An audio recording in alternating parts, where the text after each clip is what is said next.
Empire.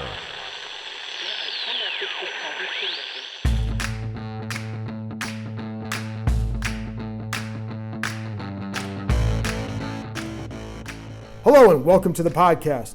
The Redskins lose 20-15 to the Green Bay Packers, so JP Finlay from NBC Sports Washington and the Redskins Talk podcast will join me to discuss a few topics including quarterback Dwayne Haskins, running back Darius Geis, and team president Bruce Allen. Then it's just me with 5 observations, including one on a guy who got away from the Redskins a few years ago who could have made a difference these last few seasons. And now, here's my conversation with JP Finlay of NBC Sports Washington and the Redskins Talk podcast. Okay, well, now I'm back with JP Finlay from NBC Sports Washington, Redskins Talk podcast. JP, we just watched the Redskins lose the Packers. I want to start with Dwayne Haskins and just what you thought of his game coming back after the ankle injury. Better second half than the first. What'd you take from this from him? Dude, I wrote about this last week, and it was kind of anecdotal at that point. But again, I mean, I haven't had a chance to look at his final numbers, but I'm sure they're pretty ugly. I mean, completion percentage around 50, 60% or something. I want to say it was about 16 for 27. The second half was actually pretty good. And he made big throws on third downs where he found some receivers. Right. He impressed me today in a way that I didn't expect, gutting through the ankle injury. He said he hurt it in the second quarter, but there was no way he was coming off the field. I'm telling you, more and more each week, he gives me Alex Smith vibes, where it's making big plays, and it's not the numbers aren't pretty, but that team feeds off that. Well, it's funny that you say that because I know you had written that. Yeah. And you talked about that too during the week. And at one point during the game, I looked at the numbers and said, "Oh, that's Alex Smith." Dude, and the two of them are getting closer and closer, and they're, I mean, Haskins is talking about Alex all the time. It's you can't. I mean, you and I sat next to each other, watched that whole game. That offense was ugly. Yes, but they were in it the whole game. There was no reason that team should have been in. No way. And we said, I mean, I think Callahan deserves a little bit of credit for having this team. Now, hell, it's taken 3 months. It's mid-December now, but they're playing this tough, hard-nosed football, and offensively, you got to give Haskins some credit for having them. That team believes in him, and that kid fights till the end. Well, I think that's the one thing too that you wonder about a game like this. One couple things I saw were like Donald Penn helping him up, Donald Penn shoving the Packers linebacker after that 2-point conversion hit, and so like that, it suggests that you're playing for this kid. To what degree? I don't know, but all I know is that they're not stopping. But I also think they feed off some of that energy. I think they know that the kid has been beaten up a little bit, just throughout this whole process. And I think, the way he's handled it has been pretty good, it seems. So I wonder if they're not feeding off that part of it as well. Yeah, I think, to your point about Penn and the O-line, when they talk about the kid, I think they mean it. It all seems genuine, you know what I mean? And you don't always see that. I do wonder why there can't be impressive statistic performances, though. Right. I mean, a guy I liked a lot in the pre-draft was Drew Lock. Yeah. I think it's his second start for Denver, and he had 300 and a couple TDs. Yeah. You wonder why that stuff isn't happening. Right. But there were big throws.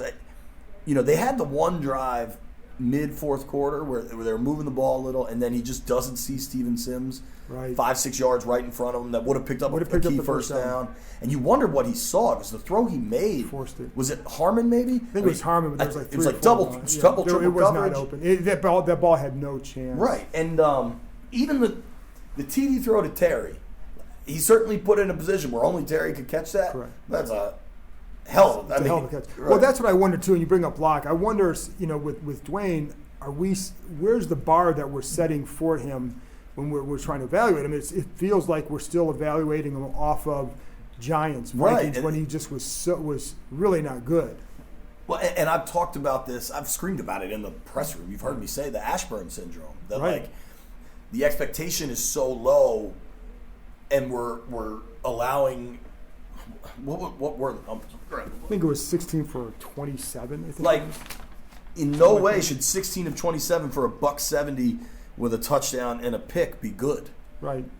But we're kind of talking about he was kind of good. Right. And it's Alex Smith, man. It's crazy. Well, it is. And I think I think the fact that they hung in there as a team overall, I think that plays into that, because if they D-line was a huge if they part. lose 30-15, we're not looking at his game the same way, I don't think. Even the 2-point conversion attempt where he dives, I mean, he's taken on 3 linebackers, or maybe it's 2 linebackers and a safety. I don't remember exactly, but just guts. Like, I tweeted that out at the end of the game that, this whole year is about Haskins learning and getting used to NFL speed, but the intangible stuff, and we can talk about his body language at press conferences and all that kind of stuff, but like the guys in the locker room don't care about any of that. They care about the intangible stuff on the field. And what guys in the locker room care about, are you preparing to help me win? Right. That's mostly what they care about. If you go in the press conference and you're a little bit sullen,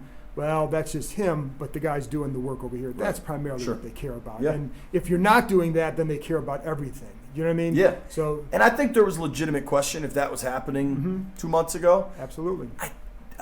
From what I'm hearing, I think it's happening now. I think it's been, what I hear, it's been way better. Definitely better. And that's a good sign for them. And I also, when you look at, they're playing so many young guys too. And I think the thing that you brought up, Drew Lock, and I think they played Houston today, right? Yep. So that's a good defense. And I think what Pettin and Greg Williams do defensively makes it a real challenge for a young quarterback. And Callahan even kind of addressed that. Yeah, and I think Pettin does a really good job of moving guys around and creating some movement up front that makes it difficult. And that that Packers T line is no joke, man. No, it's not. Preston and Zadaria, those guys. And it wasn't always Dwayne. It wasn't always Dwayne missing a protection call either. There were times where they're just getting whipped up front. They were 4-man rushes. Right. So what about Darius Geis? What's the concern there? Even whatever, he's getting that MRI Monday. Whatever that says, this is now, I think it's 6 games that he's played as a Redskin.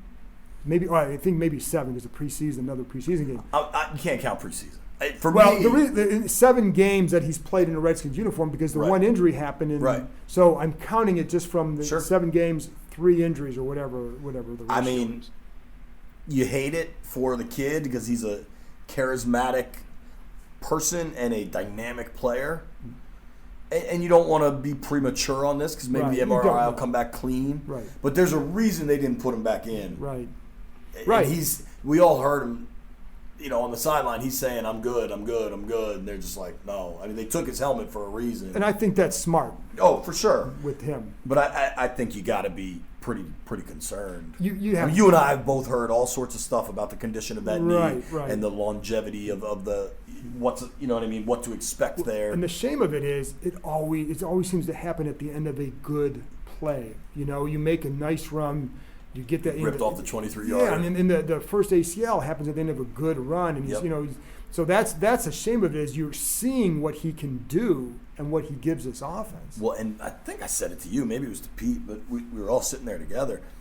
When you got into the third and fourth quarter, late in that game, they're playing their brand of football where they're going to run the ball and slow this game down, and that's how they stayed in this thing. It was a pretty effective game plan, I think. Yeah. And I imagine if it was AP and Geis going downhill in that third and fourth quarter, I think the results could have looked pretty interesting. Well, because when you watch Darius run as opposed to Wendell Smallwood, there's a big difference. And the way his vision and his cuts, the way he's able to press and see the backside, he sees that vision, then that's what he can do. Last thing, the big elephant in the room with this franchise is Bruce Allen. What's going to happen with him? And more smoke around that. Jason LaCanfora came out with something again today and suggesting that some changes could happen soon. And I don't like to go by gut feel on these things. I think we kind of do a disservice because you can't. But it just feels like there's a lot of smoke around this right now, and I don't even know what to ask you. It's just a lot of smoke. This time last year, I remember you and I.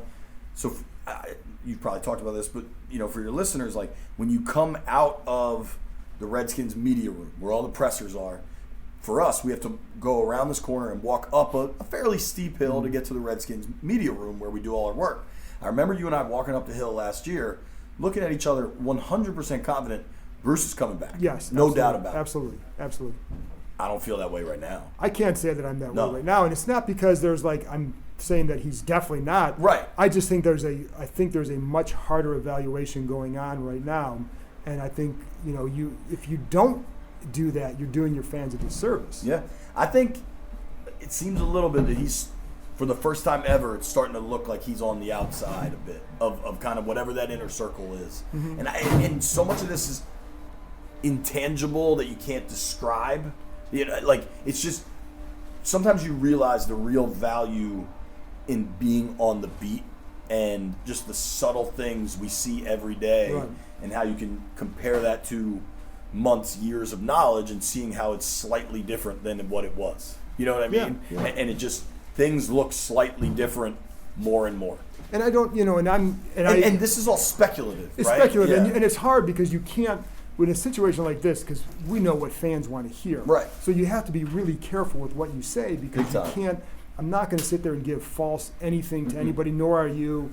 But there's more smoke, and that's what I'll say. There's just more smoke. Where that leads, I don't know. And I think there's, I think it's going to be an interesting couple of weeks, to say the least. Well, and I think in some way it kind of, I don't want to say accelerates the process, but I think now that the playoffs is officially over and any, crazy scenario of winning out and the Cowboys losing and the Eagles losing and all that is over, the evaluation period can probably begin more in earnest. Sure.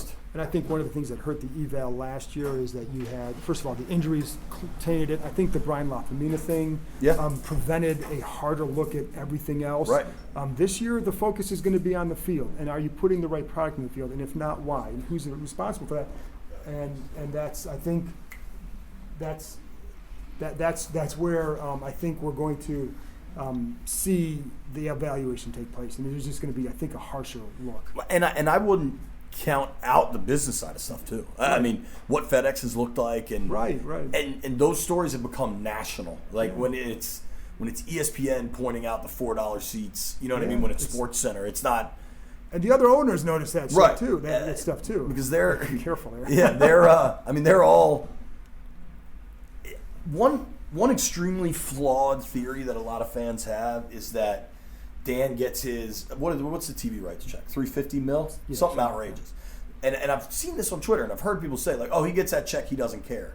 One, he absolutely cares. He cares very much. He's an incredibly competitive person. Yeah. And two, the $350 is great, but ideally they're bringing another 100 in. Correct. Another $75 million there's in. more that you can bring in. Right. Yeah. And they're not getting close to what those numbers used to be. And I don't know much about billionaires, but you don't get to be a billionaire by leaving money on the table. No, and you want to make all the money. Listen, one of the things that I've always heard that he likes about Bruce is the ability to save money. Sure. So the ability to make money goes along with right. that. So I don't think I wouldn't take that lightly at all, and so that's why I think it'll be an interesting couple of weeks for us covering this. It's also, with Vinny, when Vinny finally got axed was when everything fell apart. Yeah. And 3-10, I think maybe they beat the Giants. Certainly, if they played this brand of football, they'll beat the Giants. I even think they could maybe beat the Eagles. I don't know. And that's the thing. If they get to 5-11, I don't know what it means for anything. But if you're 5-11 playing a certain way, you can say, listen, this team got better over the course of the season. But I don't think it's because – sure. But I don't know anymore that I just believe – and I wouldn't say that should be part – right. I think you can separate that from the evaluation that needs to take place. I think the big picture evaluation sure. is what's – here's what I'll say. I think for a long time, all the evaluations on Bruce and the jobs that the front office were doing were kind of looked at in a vacuum to that season. Right. To 7-9, we were close. We had these injuries. Right. 7-1. If we just make a kick here or there, and you can kind of look in that vacuum, in that bubble, and think it works. I think this year, the entirety of the record Correct. is being looked at. That's what I would tell people, because when and this will be the last thing, but when people say, what if they finish strong? That's always been my response, and I do think that it's more about the 10 years, and it should be. If it's not, then you're doing it wrong. Exactly. Because you can't look back over the last 10 years and say, this is what I want from the franchise. You have to say, why haven't we won? If you're the owner of the team, that's what you have to say. Absolutely. Well, whether he does that, I don't know, but I do feel like it'll be an interesting couple of years. The highlight of this interview was when the equipment guy tried to throw your phone away. He did, but he did throw my waters out. I know. So, and I hope you guys all hear, this is a clean room now. Yeah. It wasn't quite as clean when we started. So thanks, JP. Thanks, Con. After this break, I'll be back with my 5 observations, including one on a guy who got away from the Redskins, somebody who definitely could have made an impact over the last couple of years.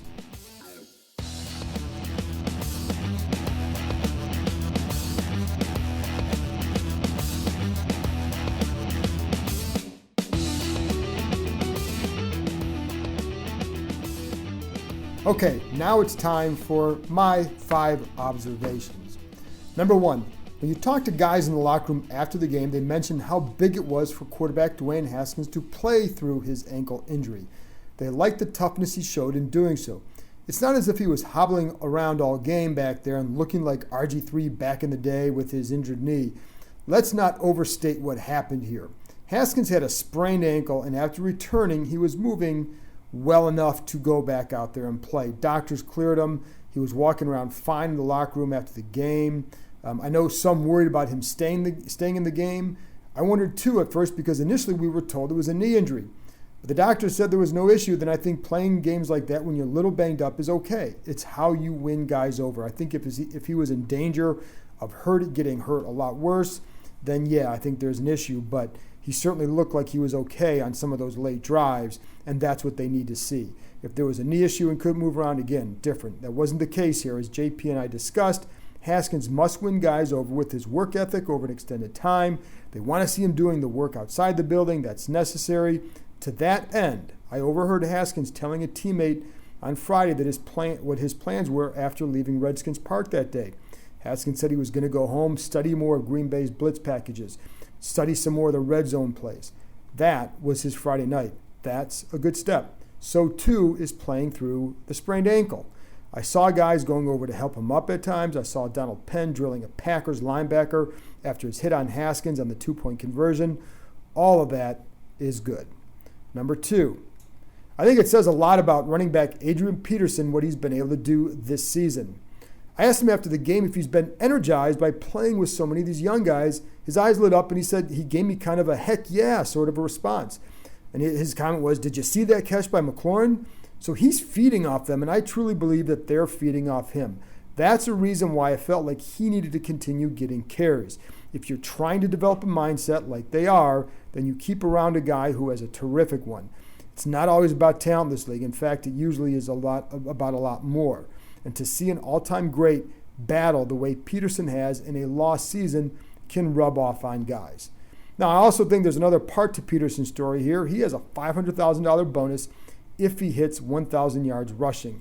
He's now at 720 with 3 games left. If Darius Geis misses any time, then Peterson's going to get more work and more chances. So perhaps he's motivated some by the money.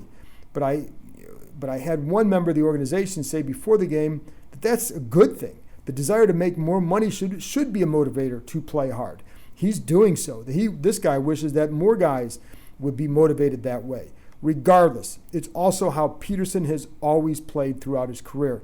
It's quite amazing that he's still in this position after such a long career. Think about it. He has missed only 1 game since joining the Redskins, and it was because Jay Gruden declared him inactive in the opener. Number 3, I don't know where this is going to go with Bill Callahan, whether he'll still be a member of this coaching staff next season or not. I would imagine it would be hard for another coach to retain a guy who was the interim coach, unless that guy who was interim coach clearly doesn't want the position. And I think Callahan would welcome being a head coach. So I think it might be difficult. And if the Redskins win their final 3 games, or maybe just 2, but look good in the other, I could see him being considered, provided Bruce Allen returns. Got to know this, Callahan and Allen are pretty tight. Callahan also has them playing tough football. It's damn near impossible to implement a new program during the season. And maybe you can just say it's impossible. You have to do that stuff in the offseason. But what he's shown is he's not afraid to bench guys or not to not play them just because of his status. It's why corner Josh Norman is on the bench, even after both starters were hurt at one point. I also think that Callahan stuck with Peterson for a reason. He likes his approach, like I talked earlier, and he wants Geist to follow that same path. I don't think every player would be thrilled if Callahan stuck around. I do know in talking to some other guys that they do like what he's added and what he's changed. I don't think everything's perfect. I think they're just playing pretty hard and tough. I know there's some frustration in some corners with the way the offense is as far as how conservative it is, the deep commitment to the run game. And if some people think that does a good job keeping games close, but if you want to win, you got to play a certain other way. Whatever. I also know that this team seems to be taking on a little bit more of an identity, and I think if nothing else, it should show them what sort of identity they need to develop moving forward. And he can provide a blueprint for the next coach. Dan Snyder typically goes opposite of what he just had, and he had a lenient coach in Jay Gruden. That's why a guy with Callahan's sort of approach, the focus on the details, focus on the discipline, will be something that this organization definitely needs. Number 4, getting a chance to play Green Bay means getting a chance to reevaluate some decisions that were made by the Redskins. A few years ago, the Redskins had to fill the defensive coordinator job, and they interviewed Mike Pettin. Rather than giving him the job, they promoted Greg Minuski from linebacker coach instead. Pettin then joined the Packers in the same role. The thinking at the time was having a pairing of Minuski and Jim Tomsula, who was tight with Minuski, and he would not come here if Minuski wasn't the guy. That was better than just having Pettin. But I also think it's indicative of some decisions made by Jay Gruden. My strong guess is that he would definitely do it differently if given another choice. But each time he had to make a decision on the coordinator, he seemed to opt for hiring someone he either got along with or wasn't somebody that could replace him if there was a coaching change, or somebody maybe who could challenge him at a deeper level. And of course, there ultimately was a coaching change. Watching the way Pettin schemes up his front would have been fun. At times, he confused the Redskins Sunday with his variety of looks and packages. There's a little bit of Greg Williams in his game. The pass rush success didn't always stem from those looks. Sometimes it's about talent. A guy like Clark up the middle just beating up on Chase Rouillet and others. But it did create free rushers and confusion at times, not just because the rookie QB, but also with the front. There were times where you could tell that the line saw a look, and I think they started to slide that way, but they weren't sure who was coming. And I think that was because there were a variety of packages, and you had some bigger package with 5 big guys up front, and you had some there were smaller packages, the DBs. They didn't always know who was coming based on who was lining up where. So I think that's something that would have been fun to watch here. All those things led to hits on Haskins, and it certainly impacted the game, especially early. Had Gruden hired him, the last couple years would have been different. I don't think it's a coincidence that linebacker Preston Smith now has a career-best 11.5 sacks while playing for a guy like Pettin. That movement I always felt was good for somebody like Smith. It's one reason why that I feel he has flourished in Green Bay. The Redskins could have re-signed him, and my guess is you probably would have gotten similar production that you got from him in the past. They just don't create enough movement and chaos to get guys home like that. And I think that's a good thing for the Packers, and it would have been a good thing to watch here. Finally, number 5. The Redskins' defense has slowly improved, but they also consistently helped dig a hole for the offense with sloppy play early in games. In the first 5 games, now today, part of that was field position. The offense couldn't get out of a hole, and the Packers kept starting in excellent field position. And they're too good of an offense and too good of a quarterback to not convert in those. In the Redskins' first 5 games, they allowed 30 or more points 4 times. Since then, they've allowed that number only once. They've allowed 21 points or less 5 times. Some of that stems from the offenses they're facing, the Jeff Driscolls, Kyle Allen. The Bills don't have a great offense. They played the Niners in a really bad weather game. Josh Rosen wasn't playing well for the Dolphins. But the Packers do have a really good quarterback, and even though they're not moving the ball the same way, they were 11th in scoring coming into this game. And the Redskins did hold them to 20 points. So that part is going much better. The secondary continues to give up big chunk plays because of missed or blown assignments. Sometimes there's been a little bit of sloppy tackling.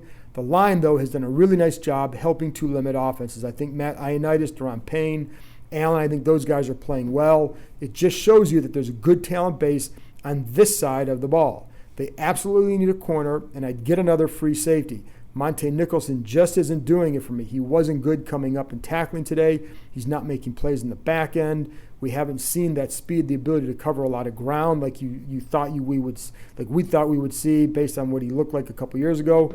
I still like the talent on this defense, though, and I think I'll like it a lot more when there's a new coordinator next season and they switch to a 4-3. I think they're guys that are ready-made to fit that. And when you get a new coordinator, you got to get someone with a proven track record. That's it for now. Thank you very much to JP Finlay for joining me. Read his stuff on NBC Sports Washington. He's got the Redskins Talk podcast. I am a guest on there. Always fun to join that. Give that a listen. And as always, thank you for listening. And this week, get ready for another Therapy Thursday.